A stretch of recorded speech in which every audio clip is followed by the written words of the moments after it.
Gagawa po tayo ng friendship bracelet at ganito lamang po yung ating paggawa. Ano po? Sa babaw muna po, pag ganyan.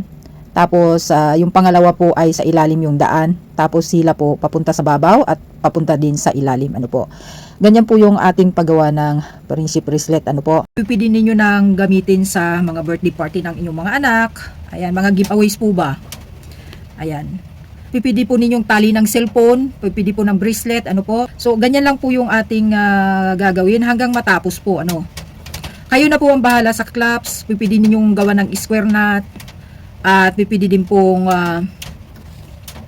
bumili ng claps, ano po. So, dala-dalawa lang po yung paggawa natin, isang babaw pa ganyan. Tapos sa ilalim, daan sa ilalim, ganun. Ganyan. Ayan po. So, ito na po yung yung outcome ng ating ginawa, ano po.